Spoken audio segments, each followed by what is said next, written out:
20일부터 광주광시 동부 쪽방촌 지원을 위한 대면 토론회를 시작하겠습니다. 먼저 국민의원을 하겠습니다. 저희가 앞에 있는 분들을 해주시기 바랍니다. 국회의장님 경례 김재식 정부의장님 참석하겠습니다. 바쁘신 중에 이렇게 유튜브에 쳐주신 여러분께서 정부에서 환영합니다. 실은 우리가 개인동 그 일대는 제가 아주 어렸을 때부터 굉장히 어려운 문제인지 많이 고생하셨던 지역입니다. 또 정책들도 나와주셔가지고 그러니까 우리 의사는 일자리에서 조례에서 세계 장하실 걸로 알고 있습니다만 참 좋은 의견들이 많이 나누시고 또 좋은 시간 주시겠습니다. 환영합니다. 명절 그리고 무더운 여름과 겨울이 되면 극심한 바람과 구동이 되다든가 여기저기 비가 새고 바람 한 성 부는 습하고 구석진 골방에서 생일 마지막을 기약 없이 준비하는 곳이 바로 쪽방촌의 마지막에 현주소이다. 인사드리겠습니다. 오늘 토론에 자장을 맡게 된 광주광시 동부 기초위원장 문선아입니다. 눈물을 흘리지 말아야 되는데 항상 그분들 얘기를 하면 저도 모르게 이렇게 눈물이 나오네요. 찬바람이 부는 시기가 있습니다. 동부에는 이런 시기가 되면 가장 힘든 분들이 그분들일 거라 생각이 들어요. 동부에는 약 290세대 300여 분이 지금 살고 계세요. 대인동과 계림일동에 살고 있습니다. 그래서 오늘 모이신 분들은, 여기 계신 분들은 참 어렵게 오셨습니다. 또 여기 계신 분들은 다른 어떤 패널들과 발제자들과 토론자들과 좀 다르게 지금 현장에서 조금 전까지 그분들과 함께 계시다가 지금 여기에 오신 분도 계셔요. 그래서 다른 어떤 토론회보다 가장 현실감 있고 가장 생동감 있다고 생각을 해요. 그래서 3월달에 정부청장님하고 간담회를 진행하면서 이 문제를 어떻게 풀 것인가에 대한 같이 협의를 하면서 본격적으로 실태조사를 진행을 하게 됐습니다. 오늘 토론회는 동부 지금대 쪽방촌의 현황과 여러 가지 토론 과제를 바탕으로 오늘 참석하신 여러분들과 함께 그 해결방안을 함께 고민하는 자리가 되었으면 좋겠습니다. 저는 광주지역문제 플랫폼 김용이라고 합니다. 저희가 지난 7월부터 현재까지 저희가 조사를 했고 분석한 내용을 여기 계신 분들께 말씀드리겠습니다. 최근에는 그랜드 센트리뷰 아파트가 들어섰고 1인 가구가 밀집된 쪽방촌으로 형성되었습니다. 먼저 지역적 범위입니다. 먼저 동부 대인동과 계림일동에 해당하는 저희가 조사를 했고요. 노숙인 일자리로 일을 하시는데 월 평균 13.7 근로활동하고 계십니다. 지난 5개월간 저희가 활동했던 임시적으로 시범주로 먼저 저희 주거복지센터는 광주광시 종합주거복지센터는 전국 최초로 광주광시와 광주도시공사, LH공사가 업무 협약을 체결하고 지난 6월 28일에 광주광시 종합주거복지센터로 개소하게 되었습니다. 공공임대주택으로 이주할 수 있게끔 이분들에 대해서 서류 작성부터 저희가 입주 지원해서 이주 전차까지 저희가 지원해주고 있는 사업인데요. 저희가 특화 사업으로 이분들의 가장 큰 내지 사회적 고립감이었어요. 제가 상담을 해본 결과 물론 공공임대주택이 필요한 것도 중요하지만 이분들이 공공임대주택에 들어가신 이후에 어떻게 정착을 하고 살아야 될지 이거에 대한 저희가 좀 고민도 많이 했습니다. 잠깐들을 진행했었는데 처음에는 오시는 거를 같이 모여있는 걸 되게 꺼려하셨어요. 내가 대화할 수 있는 사람이고 내 의견을 들어줄 수 있는 사람이어서 너무 좋으시다고 저희한테 너무 고맙다고 그래서 매월 한 달에 한 번씩 했으면 좋겠다고 말씀을 하셨어요. 공공임대주택을 들어갈 수 있는 지원을 해줄 수 있는 업무가 저희 이제 센터의 제 기능이라고 생각이 되고 저희 센터의 역할을 꾸준히 홍보하고 이 사업을 여러 기관과 이제 연계를 해서 주거권 실현에 대해서 큰 보태려고 이제 저희는 노력할 것이고 이런 자료들을 토대로 해서 개선이나 보완 정책이 마련돼야 된다고 해서 이런 자리가 되었습니다. 지쳐가지고 되게 버거워하시는 분들 되게 많고 어떻게 해야지라는 그 고민도 같이 함에도 불구하고 저는 이 자리에서 이런 고민을 하고 계시고 이런 고민을 하겠다라고 여기 계시는 분들이 정말 감사하고요. 그리고 함께 이 고민을 만들어 보겠다라고 여기에 뭔가를 만들어 보자라고 이 자리에 와가지고 경청해 주시는 여러분들 너무 감사합니다. 예. 저희는 그 예술 치유라는 매개체로 지역사회와 촉방촌에 계시는 어르신들이 어떻게 연결할 수 있을까?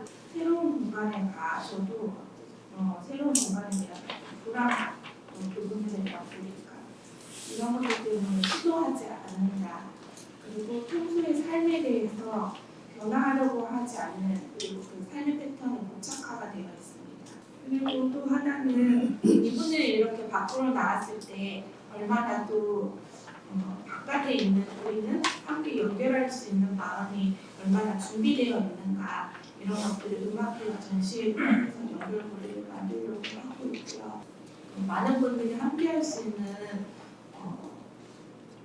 이제 연결고리를 찾아야 되는데 많이 오지 못하고 계세요. 좀 두려우신가 봐요. 왔다가 그냥 가는 사람들 있는 거 보고 그냥 가시고 하는 것들.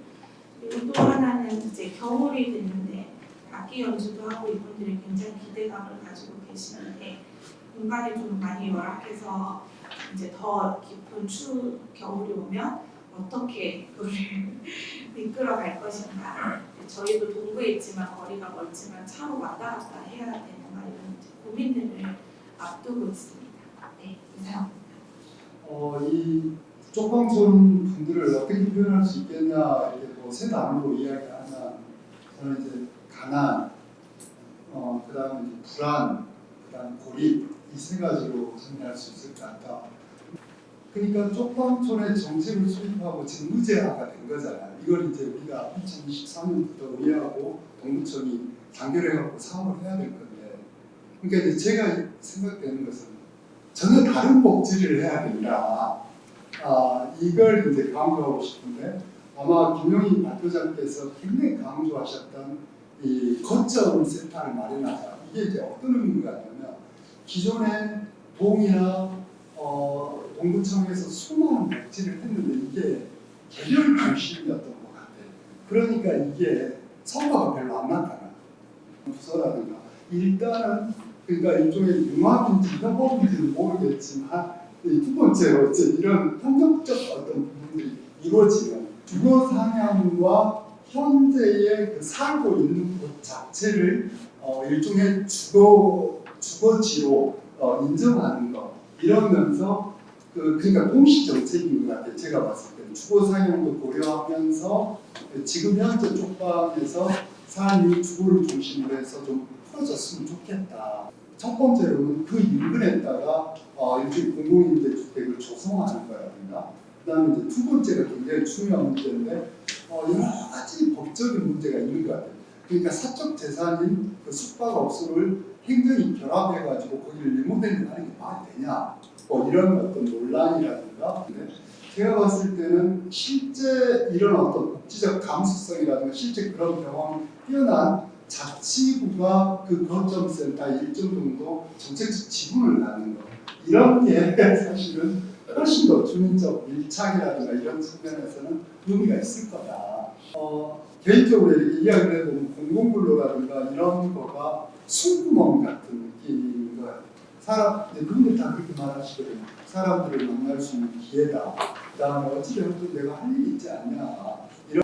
저희 관이 먼저 주도적으로 이거를 개입을 하고 이거를 했어야 되는데 일단 발단은 시민단체에서 발단이 돼가지고 저희가 설계조사를 정확하게 좀 해야 되겠다라는 그런 의견이 있어서 그때 저희는 처음 알았었거든요. 근데 실태조사를 하면서 실태조사에 그치지 않고 그 상황에 맞는 프로그램이나 이런 상황들을 저희하고 공유를 해주고 또 여러 기관과 연계해서 바로바로 그분들에게 조금 급한 부분들을 바로바로 투입할 수 있게 이렇게 적극적으로 해주셔서 정말 감사하다는 의견 드리고요. 제가 준비한 쪽방촌 관련해서 말씀드리겠습니다.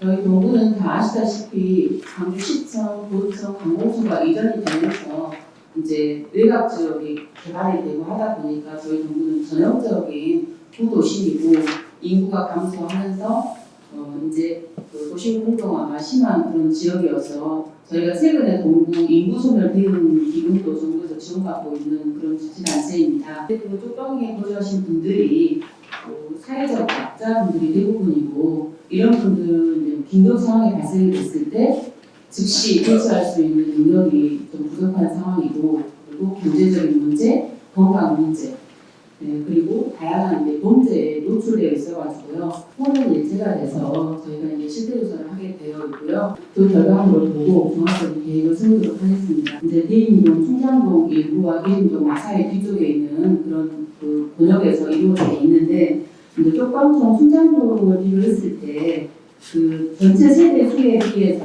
쪽방촌에 거주하신 세대는 175세대로 전체 세대의 한 4.3% 정도 차지하고 있고요. 이 중에서 법정 저소득자는 89% 정도 파악되고 있습니다. 그리고 주인분들하고의 협력 관계가 중요하다고 말씀해 주셨잖아요. 어떻게 다가가야 좀 이분들하고 이야기가 잘 쉽게 풀릴 수 있을지 혹시. 그러니까 주거라든가 또 이제 그분들 뭐 어떤 정서적 뭐 이런 지원이라든가 그래서 이제 독립분들이 막 그 의자 얇은 거라든가 이런 거 갖다가 조그만하게 서로 이야기 나눌 수 있고 그냥 자연스럽게 조성이 되는데 그래서 이분들이 자꾸 이쪽으로 가시면은 내가 여기 이 사람들하고 대화가 끊어진다 이런 걸 되게 걱정하시는데 이것이 끊어지지 않게 하기 위한 것들이 저희의 역할인 것 같아요. 이분들이 계속 여기서 이제 저희가 설득을 하는 거는 이분들이 나이가 드셨을 때, 나중에 아프게 되셨을 때, 예를 들어서 요양보호사를 신청하셨을 때라도 이분들이 케어해줄 수 있는 공간에 호텔에서 이렇게 한다는 것 자체가 그때 서구나 거꾸로 안 가신다고 하거든요. 그러니까 거기가 정이 들었나 봐. 그러니까 아는 사람들이 있는 것도 있는데 더 중요한 문제는 거기 그 일종의 인프라라든가 뭐 편리하다 이런 게 아니라 그냥 거기 상태가 정이 드는 것 같아요. 수고해주신 오늘 발제자뿐만 아니라 토론자 여러분 정말 수고 많이 했습니다. 그리고 오늘 긴 시간 동안 정말 마음속으로는 1시간이면 되겠지라는 생각을 했었거든요. 근데 정말 하고 싶은 얘기가 너무 많았나 봐요. 그래서 거의 1시간 50분 정도 진행했는데 그래도 꿋꿋하게 다 자리 뜨지 않고 함께 해주셔서 정말 감사하고요. 그리고 이 시간까지도 같이 함께 토론해 주시고 고민해 주시고 이 시간까지 같이 지켜봐 주시고 경청해 주셔서 정말 감사합니다. 모두 수고하셨습니다. 감사합니다. 수고하셨습니다.